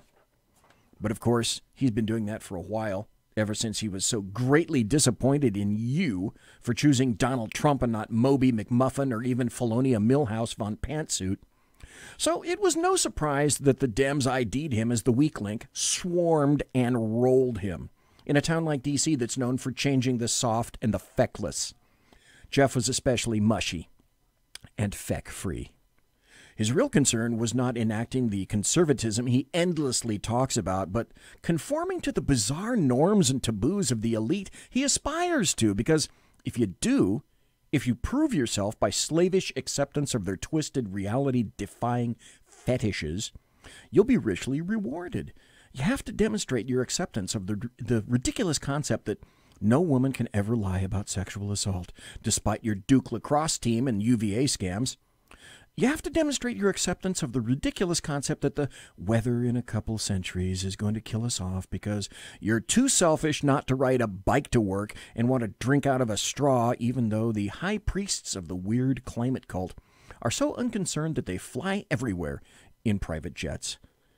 Mostly, you have to demonstrate your acceptance of the ridiculous concept that normal Americans are morally and intellectually unfit to participate in their own governance, despite the fact that we built this country, we fed it, we fuel it, and we defend it. And you have to demonstrate your acceptance of the ridiculous concept that the elite is elite because of some track record of achievement despite hiccups that we normals pay for, like Iraq, the 2008 meltdown, Obamacare, and sidewalks covered with bum droppings. In my new book, Militant Normals, I explain why Jeff and his sorry ilk side against the people who send them to Washington. And it does it in a more detailed way and with a lot more snark than possible in one column. You got to order it now because it comes out tomorrow, which means today, by the way. Order it, and the libs and the conservacissies will be, ever so pleased. Jeff's flake illustrates the disconnect between status-obsessed elites and the normals. Jeff wanted his pals to think he was sensitive and caring and concerned with process and blah, blah, blah. He wanted the elite's acceptance, and if Kavanaugh's family had to go through some hell, well, okay. He knows this is all a scam. He knows this is a grift. He knows it's a delay designed to let stripper Matlock or some other bottom feeder come up with a new pack of lies about how Brett Kavanaugh ran an international sex ring during his Bud Light blackouts back in 1983. But Jeff mostly has to do what the elite in this country do instead of actually achieving anything. He signaled. He signals to his elite pals, hey, I'm one of you. I'm not one of them. I'm not one of those icky normals. And while they will pretend to welcome him and give him a seat at the cable kiddie table, they're laughing at him. Now, fortunately, he's gone. He quit knowing the people of Arizona would vote for a rotting cactus rather than him in the GOP primary. Of course, to Jeff, what happened is that the people of Arizona grew unworthy of him. They no longer meet his exacting standards. Jeff is too good for them, too pure, too elite, so he sadly must deprive them of his virtue. It's happening a lot. The sissies, punks, and rhinos are going away. The hacks of Conservative Incorporated are right about one thing, though. It is a new GOP. It's a GOP that fights. Not all of them. You still have some weak sisters like Collins and Murkowski. Collins is safe because she's about as conservative as Maine is going to get. And Murkowski is getting primaried if she backstabs us. But normals have put righteous fear into the rest of them. The conservative gimps want to claim that the Republicans are now the party of Trump, but that's a self-serving narrative designed to obscure the fact that they brought their downfall upon themselves through their legacy of failure in the fight against progressivism. Donald Trump is the avatar of the militant normals. None of the establishment was fighting for their rights and their interests, so they found someone who would and would not apologize for doing so. Our new crop of candidates gets it, except for that insufferable loser, Mitt Romney, the McMullen of 2012, who can't help but suck up to the establishment and the media, who humiliated him by thanking them and asking them if he can have another. The candidates looking to win in red states are solid, with the Kavanaugh atrocity activating conservative-leaning normals. Hey, by the way, just like we talked to Brandon Straka about, we stand to do very well, assuming we don't get petulant because a few has-beens have collaborated with the enemy. Kavanaugh is a boomerang that can come back and knock the Democrats out. They counted on stripping off the suburban women's vote that had been going GOP, but those suburban women have sons. They have brothers and husbands whose lives can be ruined in an instant over some uncorroborated baloney from 3 decades ago if the Democrats' new rules go into effect. A vote for a Democrat is a vote against due process, a vote against justice, and a vote against men. That's a pretty crummy platform if you're seeking to appeal to normals. But hey, inside the elite bubble, it makes perfect sense. So focus on the fight. Don't play the Democrats' game and walk away from the GOP because Jeff walked away from you. He's a nobody who's going to be gone in a couple of months. He's nothing. In Kavanaugh teen speak, I don't know if I can read this sentence. Okay, I gotta man up here. Okay. In Kavanaugh teen speak, Jeff is just a boof in the wind. I'm sorry. No, I'm not sorry. All right, that was the new article by Kurt Schlichter.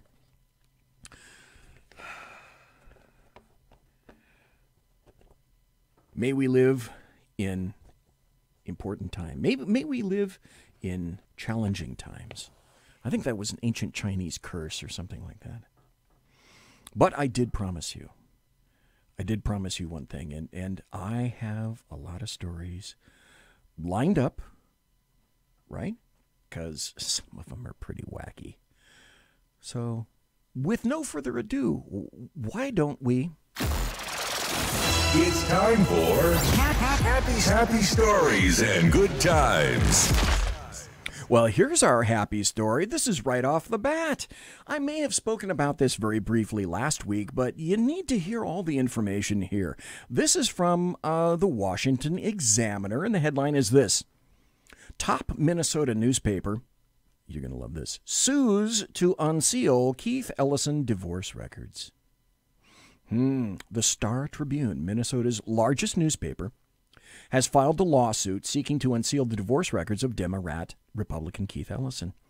Ellison is running for state attorney general, and he's been accused by his ex-girlfriend, Karen Monahan, of being abusive towards her, and Ellison denies the allegations. The Star Tribune's efforts followed those of Alpha News, a right-leaning news and opinion site, to obtain the records. A hearing on the Alpha News lawsuit has been scheduled for October 9th, just a few days away from now, 7 more days, about a week. The Star Tribune says it's requested its motion to be heard at the same time. So the deal is Ellison and his ex-wife, Kim Ellison, divorced in 2012. Kim Ellison has publicly supported her former husband against Monahan's allegations, saying, "He never abused me in any way before, during, and after our marriage. Quote, our divorce simply isn't the public's business, and therefore, when we separated, we jointly asked the court to seal the file."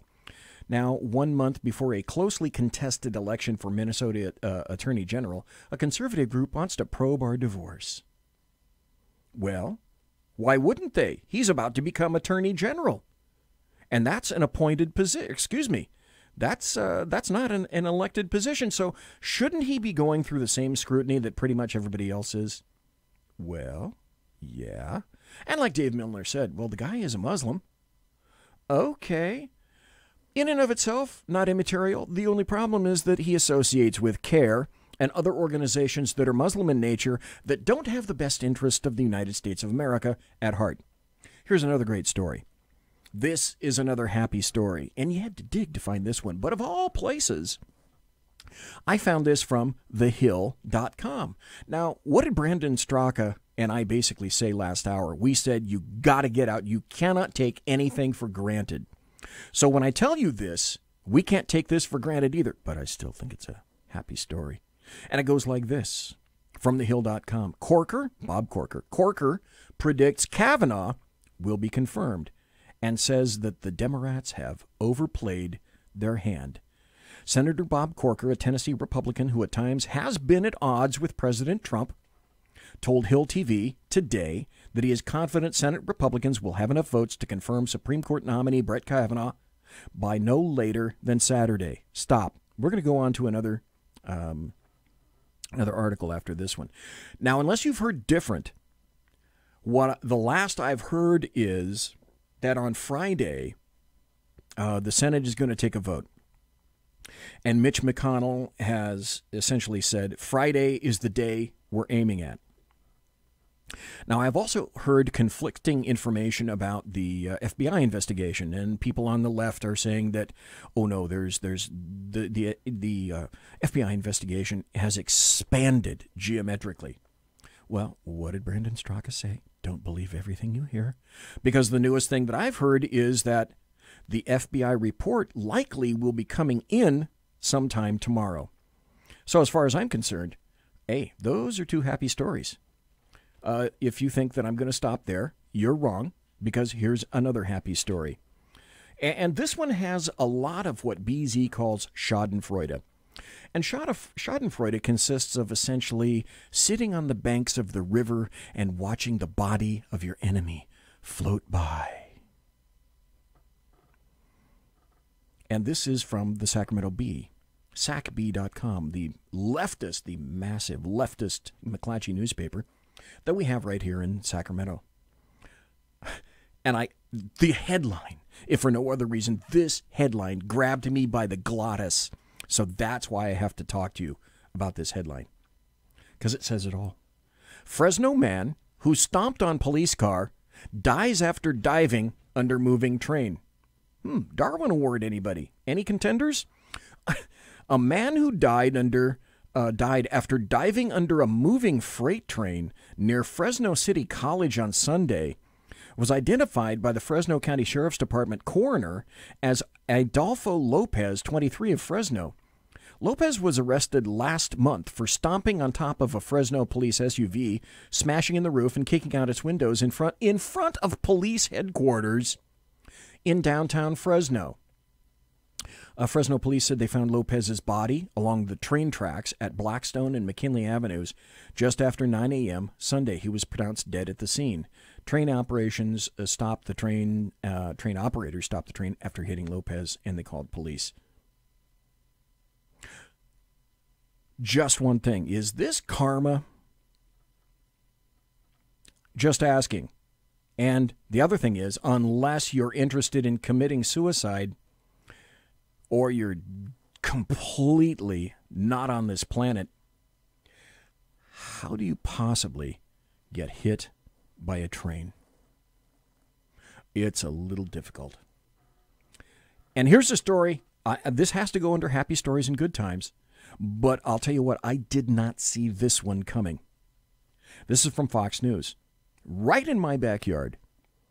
The headline is, California governor vetoes bills to let non-citizens serve on boards and block immigration arrests at courthouses. Okay, and about this time, you're probably doing the Scooby-Doo. I didn't believe it either, but here's the story. California governor, oh, by the way, next Thursday, it appears as though there's not going to be a Sackhead show tomorrow night at this point. But next Thursday when I come, oh, if you think California has gone off the rails, I have some stories for you about California next Thursday, which is why this story It smacked me upside the side of my head. I was gobsmacked. California Governor Jerry Brown vetoed 2 bills Thursday that would have allowed non-citizens, including undocumented immigrants, to serve on state boards and commissions, and would have prevented immigration authorities from making arrests inside courthouses. Governor Jerry Brown vetoed that bill. Brown's actions come as California has sparred with the Trump administration over its perceived accommodation of illegal immigrants.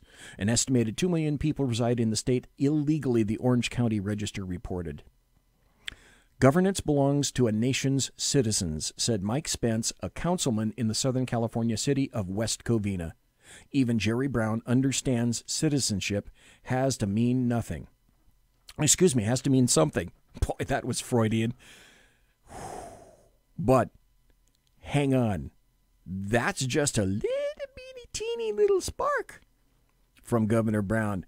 Wait until I tell you the off-the-rails crazy shite that he signed this week. And I'll be telling you that on Thursday. This is also another happy story. I'm full of them tonight. Isn't that grand? This is from TruthFeed. Just in. Tom Cotton, who he's a senator from Arkansas, who, by the way, politically speaking, happens to have he has the world's longest neck in the Senate. Oh, and Dave Milner in chat says, as Yoda would say, shocked I am.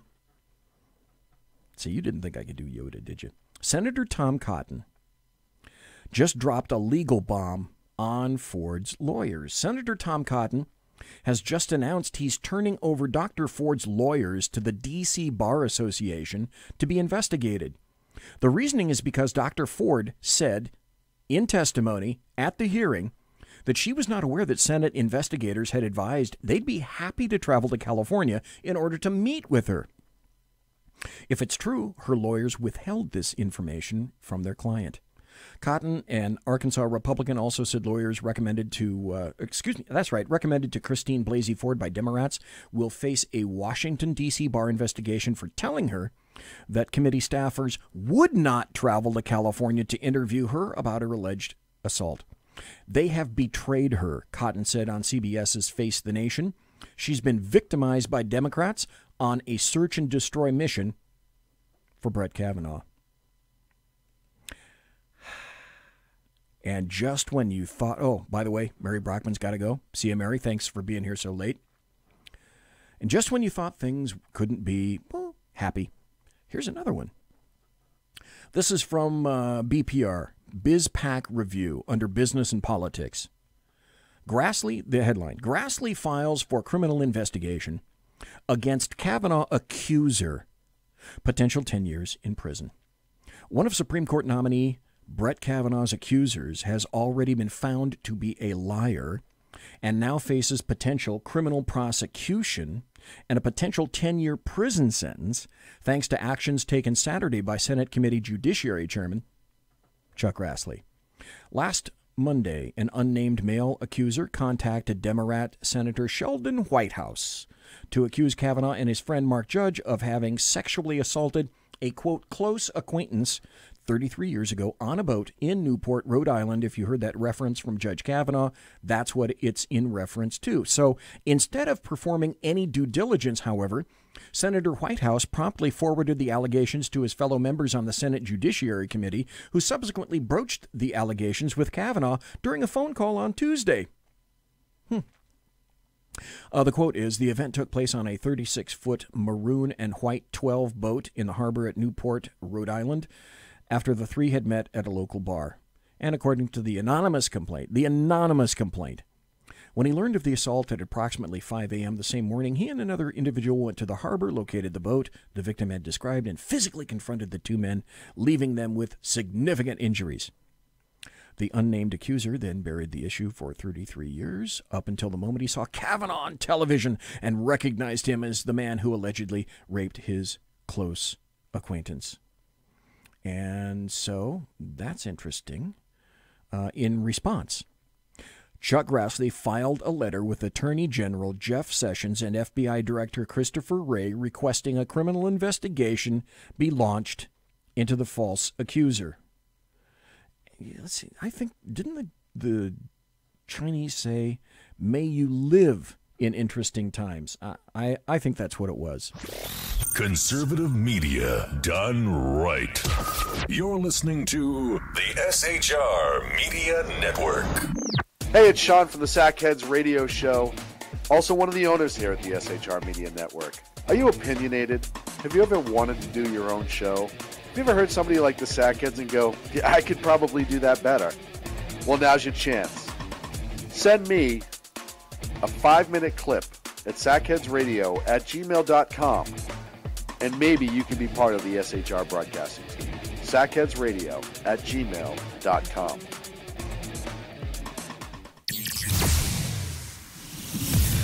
Broadcasting behind enemy lines in occupied California, a mere 2 miles from the state capital, the Bloviating Zeppelin's Berserk Bobcat Saloon Radio Show can be heard every Tuesday and Thursday night at 8 p.m. Pacific and 11 p.m. Eastern, only on the SHR Media Network. Go to shrmedia.com to listen. You can also watch on the SHR Media Facebook page and the SHR Media YouTube channel. No goldfish were abused in the making of this ad. When dirty politicians, shadow governments, and deceptive Islam blind the world with fake stream media smoke, their only fear is one man with a cane. I'm Dave Milner.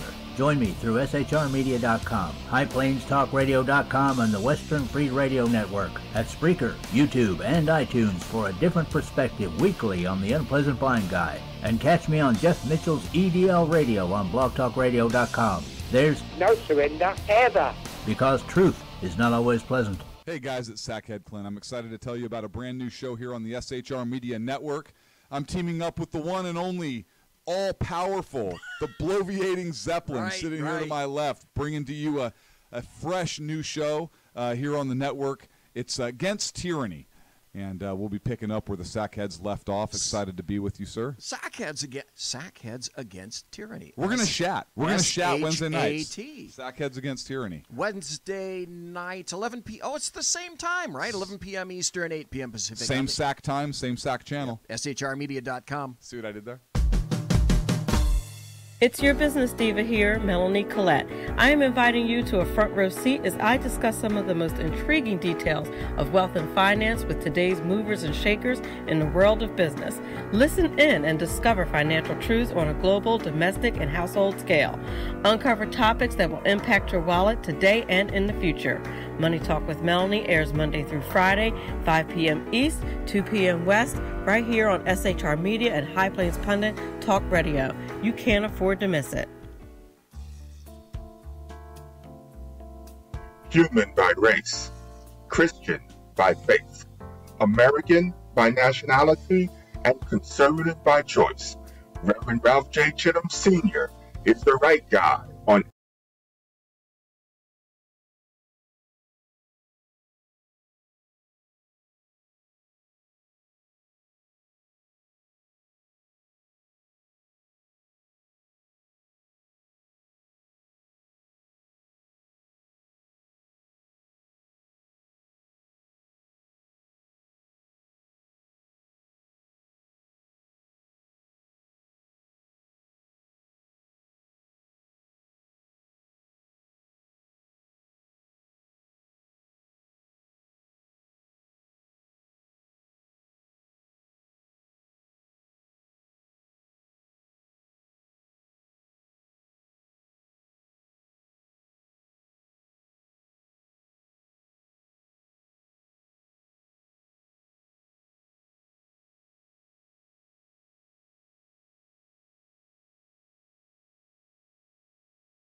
It's kind of eerie. Like a poltergeist. Like a poltergeisty thing.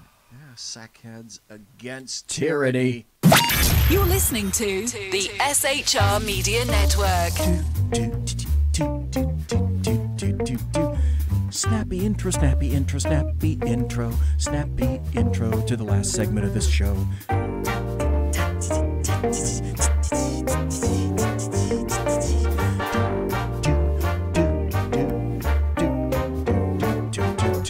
Oh, yeah. Well, we all know that what happened with, or maybe we don't know what happened with Jeff Flake over this past couple of days. So you have to ask yourself with regard to Brett Kavanaugh, what next? The Senate Judiciary Committee is currently comprised of 11 Republicans and 10 Democrats. Democrats. Slap me. On Friday the 28th, Judge Brett Kavanaugh passed this committee, and he's going to move to the Senate itself. And the last I heard is that vote may take place Friday. And now, even a little bit more updated information, now I'm hearing that it may take place on Saturday. Not quite sure. Okay, with one major caveat. Republican Senator Jeff Flake, we knew, of course, that we had a Republican Judas Brutus within the committee. He demanded that there had to be a week-long delay in order for the FBI to conduct, quote, an investigation of Kavanaugh before Flake's affirmative vote could be acquired. So that was Jeff Flake's 30 pieces of silver and his dagger. And it was a hostage situation, if you will, because 6 prior independent FBI investigations into Kavanaugh's background clearly were insufficient. The GOP Senate went along with those demands for a week delay. So this is from azcentral.com. Senator Jeff Flake gets Senate to seek FBI inquiry of Brett Kavanaugh's sex allegations. So it wasn't a Democrat that did that. It was Senator Jeff Flake.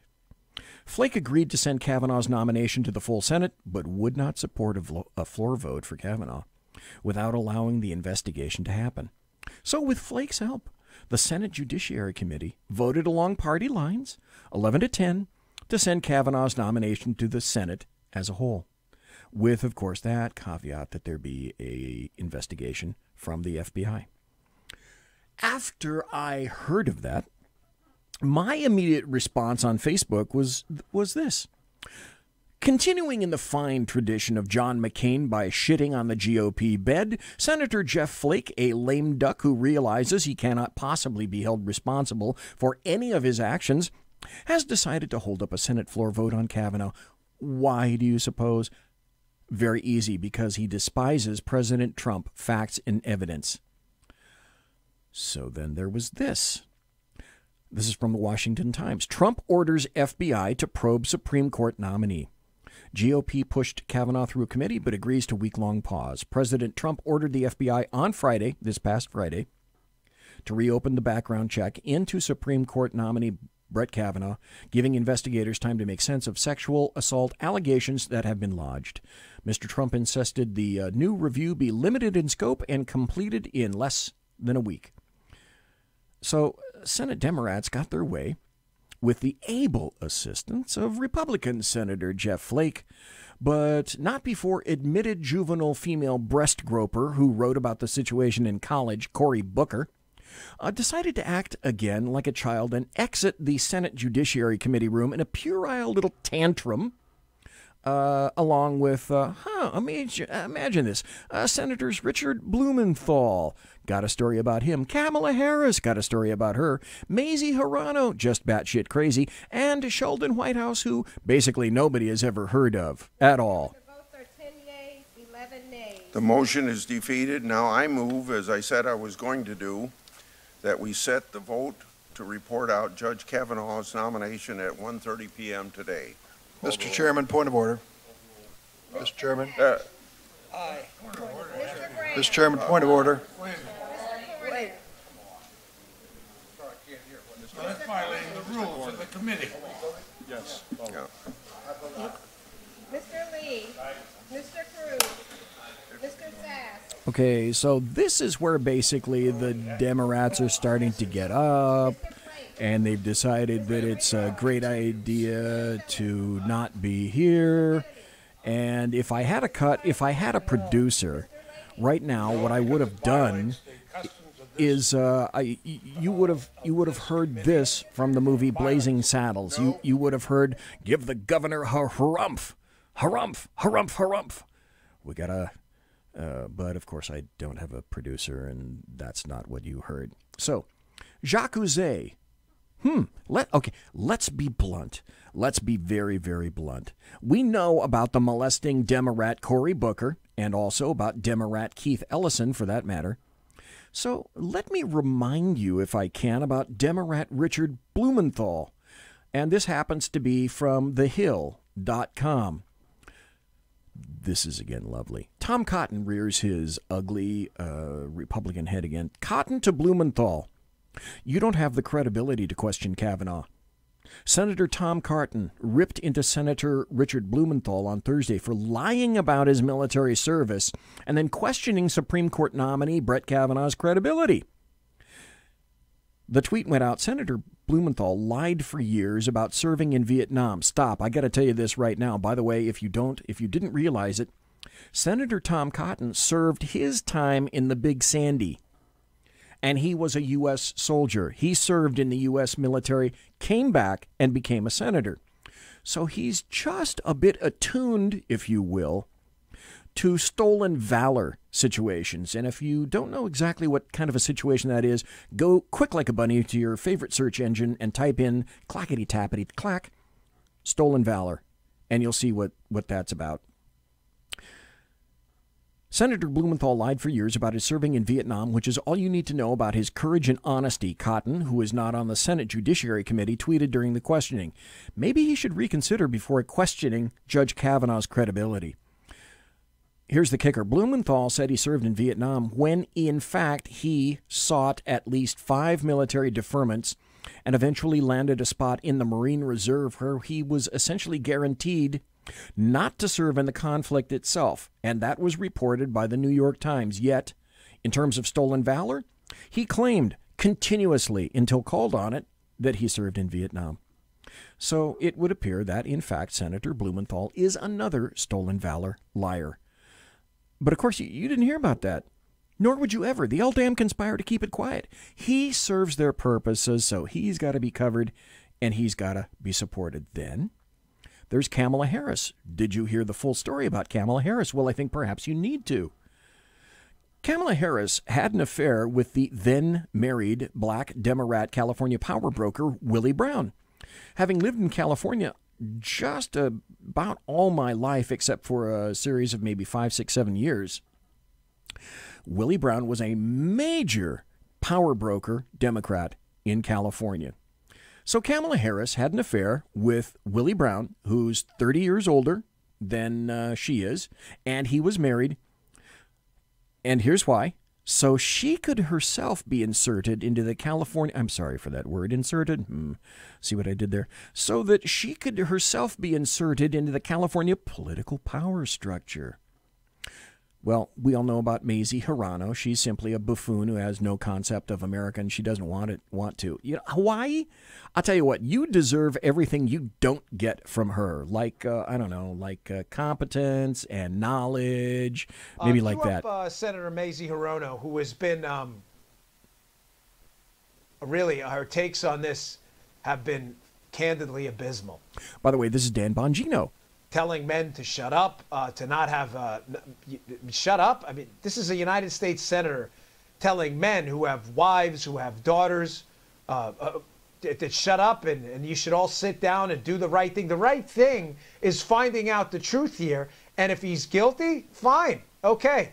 Then remove him from the process. But if he's not, an innocent man was slandered here. We have the right to get to the truth. Play Senator Mazie Hirono. Doesn't Kavanaugh have the same presumption of innocence as anyone else in America? Listen to this. This is her on CNN. His denial in the context of everything that I know about him in terms of how he approaches his cases. As I said, his credibility is already very questionable in my mind and in the minds of a lot of my fellow Judiciary Committee members. It sounds to me like you're saying because you don't trust him on policy and because you don't believe him when he says, for instance, that he does not have an opinion on Roe v. Wade. Is this Jake Tapper confronting Mazie Hirono with facts? Wade, you don't believe him about this allegation about what happened at this party in 1982. Is that fair? Well, this is why it is so important that there be at least an investigation so that there's some effort at collaboration. Yeah, looks like you got your way, however. So Sheldon Whitehouse, by the way, he's pretty much a zero who isn't even really worth mentioning. No one ever heard of him, ever. He's about as significant as my hemorrhoids, and he has a lot less seniority, okay?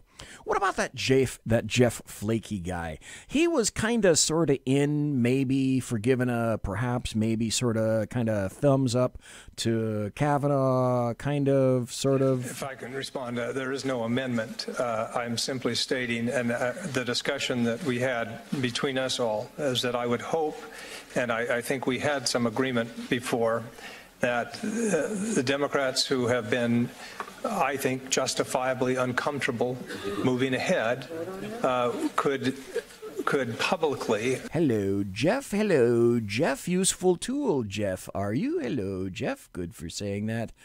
So here's what happened to Jeffy. He got a little bit of pushback from a couple of women in an elevator. So then Jeffy, it's in his nature, you see. He went full gawp. Okay, that's guilty, overeducated white person. Republican Senator Jeff Flake confronted by an activist in an elevator about voting for Judge Kavanaugh. Take a look. Listen to this. You are allowing someone who is unwilling to take responsibility for his own actions to sit in the higher court of the country and to have the role. Oh, I wish you could see this video. He has such a hurt puppy dog look on his face. He's so hurt. Oh. Of repairing the harm that has been done in this country to many people. No, thank you. What do you think? You have power. The truth. Ma'am, do you want to talk to his staff? No, I want to talk to him. Don't talk to me. Democrats have pushed for an FBI investigation of Kavanaugh, and now, after Senator Flake got called out, he's calling for a delay in order to investigate. And, well, the Democrats are going to get that. Here to react is Dan Bongino, former... Well, I don't quite have enough time for this because I'm going to continue on. You know what happened. Flaked. Okay. But what do we know about these women, and what did they trumpet after his confrontation with, or after that confrontation with Republican Senator Jeff Flake from Arizona? What do we know? That's right. We know that they're connected with George Soros. This happens to be from BigLeaguePolitics.com. Women who confronted Flake in elevator runs Soros-funded organization.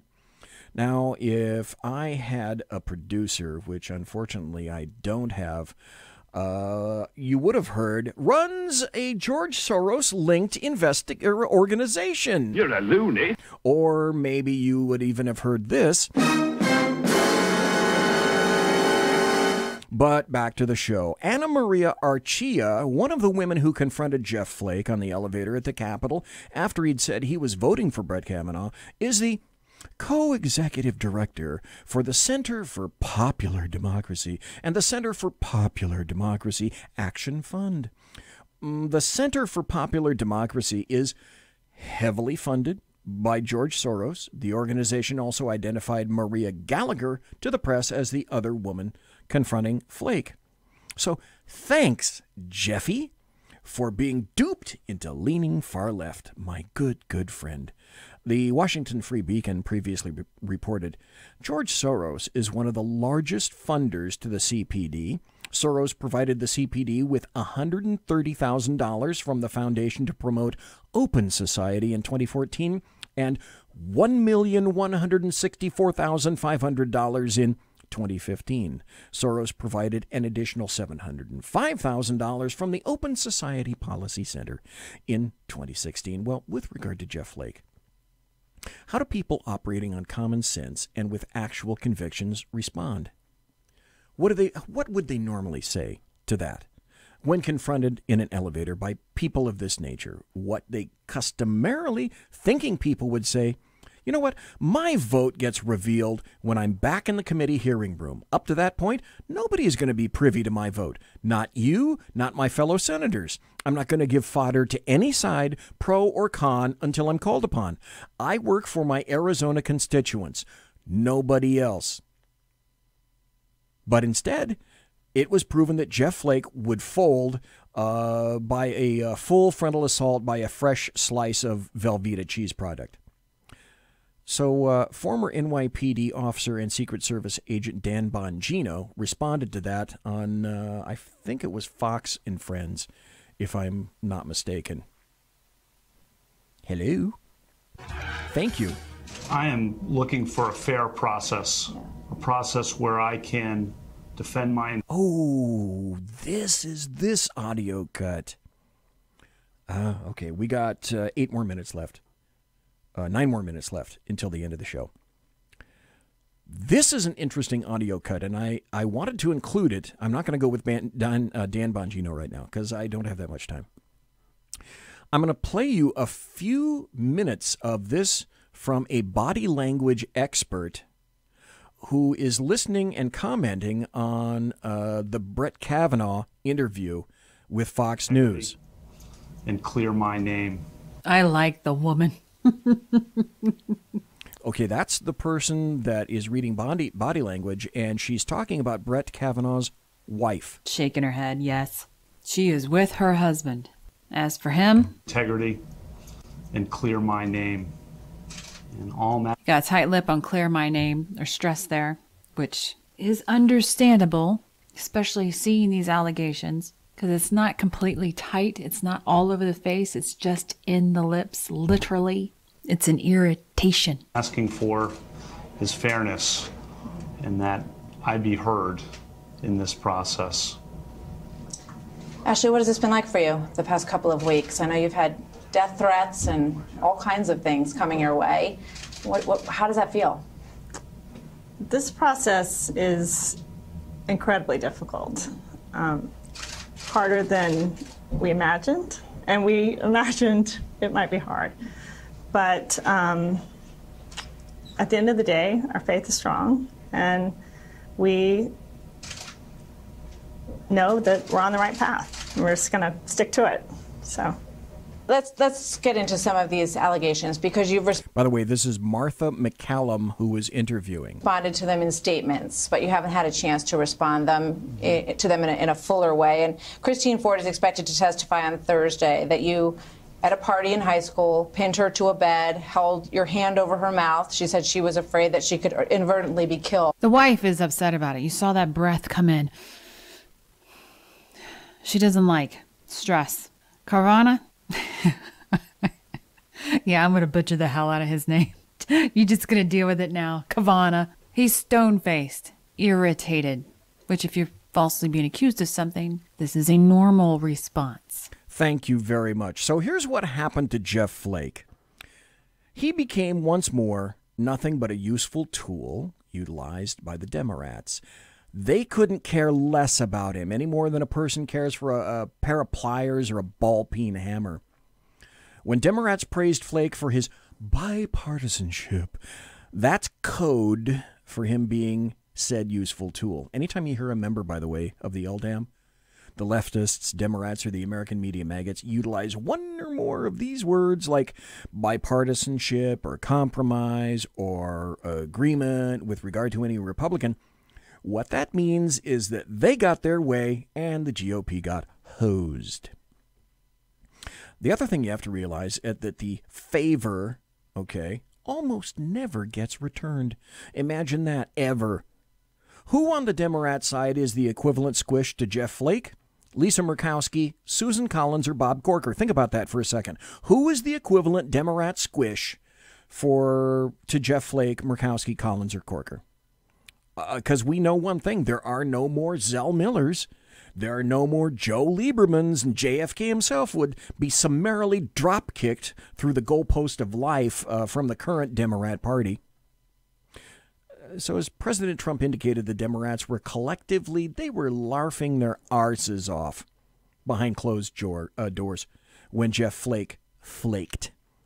And they're certainly sadder than Republicans to see Flake leave the Senate. But Flake is leaving because he knows there's no way in hell he's ever getting reelected by pulling shite like this. Imagine that. Let's drop down a little bit. Here's an interesting article from cnsnews.com. And to this point in the investigation, this is still true. No one has come forward to back up Ford, not even the person who drove her home. Christine Blasey Ford, a psychologist who has been in therapy herself, told the Senate Judiciary Committee on Thursday she has vivid memories of the alleged attack, but not where or exactly when it happened. And again, no memories, no specificity whatsoever. One of the persons that was questioning her, I think it was Mitchell was the female's name, the prosecutor said, would it be fair to say that somebody drove you somewhere either to the party or home from the party? And correct, she said. Okay, so has anybody come forward to say to you, hey, remember, I was the one that drove you home? And Ford's response was, no. Oh, gosh, I'm running out of time. So much to talk about. Flake wasn't just influenced by the Soros women, okay? What you may or may not know is that he secretly met with the Democrats, as documented by McClatchy, of all people. Jeff Flake got the attention for being the driving force behind delaying a Senate vote on Brett Kavanaugh's confirmation to the Supreme Court, but it was backroom talks with Democrats that gave the idea the political fuel that it needed. Flake worked with Democrats Friday to craft that latest twist, a deal prompting the FBI to launch an investigation over Christine Blasey Ford's sexual assault allegations against Kavanaugh.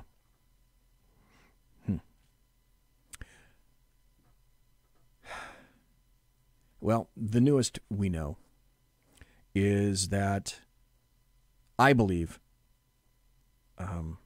I think Kavanaugh is going to get confirmed. And I believe that that investigation from the FBI is likely, the last I heard, going to come back tomorrow. And to reiterate that there's probably, the last I heard, going to be a vote in the Senate on Friday or on Saturday. But boy, is this not a wacky ride? It literally changes every day. Monsieur has been locked!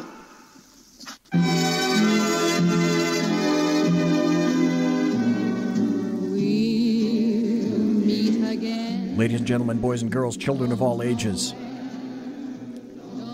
you've been listening to the Bloviating Zeppelin's Berserk Bobcat Saloon Radio Show, live and direct right here on the SHR Media Network, and here in the sumptuous and palatial SHR Media Studio.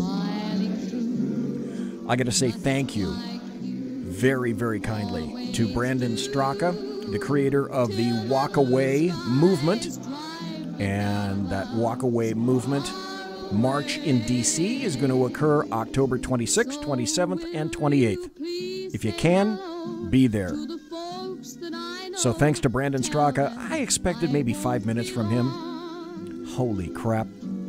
Brandon Straka gave me an hour right here. I mean, a full hour. I didn't even cut to the commercials at the bottom of the hour. So thanks, folks. Thanks for being here. Thanks for being here in chat. At this point, no sackheads against tyranny tomorrow night. I'll be back on Thursday, and I'll be talking with Melanie Collette about everything except money. God bless. Take care. Be safe.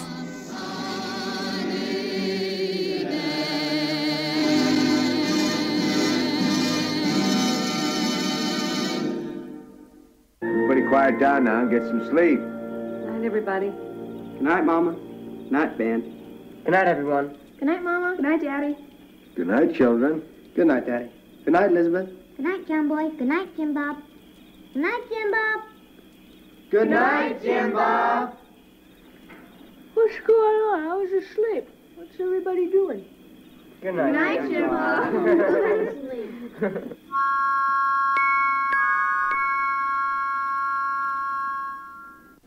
Good night, and good luck.